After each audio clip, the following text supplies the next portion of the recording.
reason that we're not using the polynomial approximation is as follows. Let's check out what would happen if we choose the polynomial instead.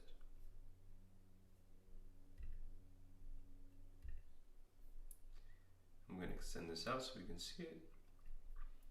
So we get an equation and it fits it, as we can see, very well, just as good as our power series did. But we have 1, 2, 3 terms in this. So the reason we don't use it is just a little harder to deal with in terms of aesthetic, but also in terms of using it for algebraic purposes, right? If we're going to solve for the variable here, x, it's going to be a lot harder to do this than solving for it in the equation we have using the power series. Now I want to use a demo here to delve a little bit deeper into how powerful polynomial functions are. So here I have 10xy coordinates. And what I want to do is I want to randomize the y values to show you that it doesn't matter what order they're in. We are going to be able to find a polynomial that fits our coordinates perfectly. We're going to take the first 4 points, the first 4 coordinates, and we're going to create a chart that if we create a polynomial trend line, the polynomial degree 2 doesn't really fit our 4 points. If we go to a polynomial of degree 3, we see that now our polynomial trend line fits our data perfectly. So we needed a polynomial of degree 3 to fit our 4 points perfectly. Now let's try this again with 6 points. I'm going to randomize the y's. Again, to show that it doesn't matter what order they're in, we're going to find a polynomial that fits the data perfectly. And repeat the process. We're going to find our polynomial trend line. And if we're at 6 points, what degree do you think we'll need to fit these 6 points perfectly? 4 is almost there, but not quite perfect. If it's 6 points, we need a polynomial of degree 5, as we see here, to get that r squared to 1. That r squared equals 1 means it's a perfect fit.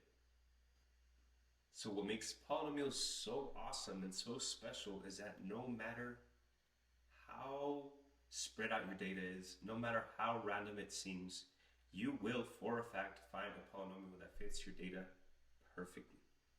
And if you have n data points, you need a polynomial of degree n minus 1 to fit that data perfectly. So in this case, we have 6 points and we need a polynomial of degree 5 to fit that data perfectly.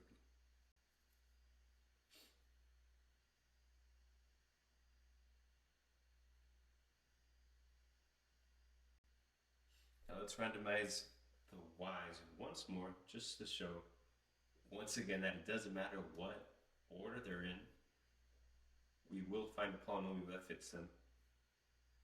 And let's go with 10 points this time. We're going to do the same thing. We're going to set up our chart.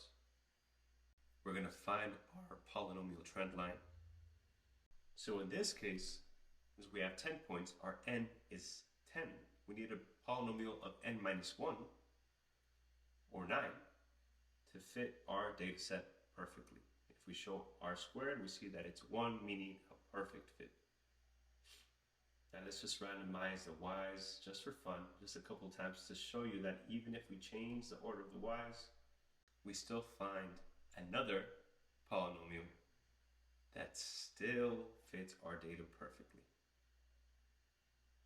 So the drawback of polynomial curve fitting is this right here. That is a monster of an equation. The drawback is that, exactly that even though you will have an equation that fits your data perfectly, it is going to have a lot of terms in it, and it's going to be of a pretty great degree depending on the number of points you have, which does not make it very friendly for algebraic manipulation. So polynomials are a brute force function. Yes, we will find a polynomial that fits our data perfectly, and the drawback of that is that it's going to be a pretty nasty equation to work with, which is why in our project, on our data fitting portion, we did not use the polynomial, and we opted for the power series, which only had